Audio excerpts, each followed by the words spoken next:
যশোরের শার্শা উপজেলার বিভিন্ন এলাকায় পরিবেশ অধিদপ্তরের ছাড়পত্র ও বৈধ লাইসেন্স ছাড়াই ইটভাটা পরিচালনা করা হচ্ছে। এসব ভাটায় নিম্নমানের জ্বালানি ব্যবহার করায় আশপাশের পরিবেশ মারাত্মকভাবে দূষিত হচ্ছে। ক্ষতিগ্রস্ত হচ্ছে কৃষিজমি, ফসল, গাছপালা।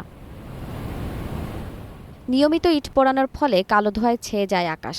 শ্বাসকষ্ট, চোখ জ্বালা ও নানা রোগে আক্রান্ত হচ্ছে শিশু ও বয়স্করা।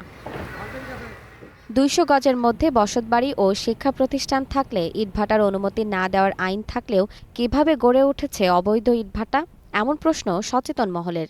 স্থানীয়রা জানান, একাধিকবার অভিযোগ করলেও কোনো ব্যবস্থা গ্রহণ করেনি প্রশাসন। শ্বাস প্রশ্বাসে যায় এগুলো, এর জন্য আমাদের বায়ু দূষণ এর জন্য আমাদের শ্বাস প্রশ্বাসে অনেক ক্ষতি হচ্ছে।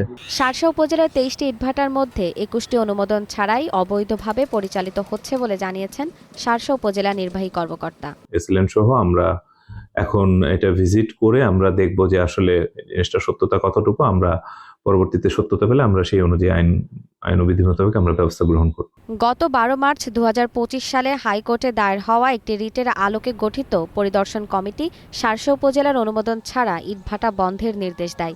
তবে বেশিরভাগ ইটভাটা মালিক নির্দেশনা মানছে না বলে জানিয়েছে পরিবেশ অধিদপ্তর।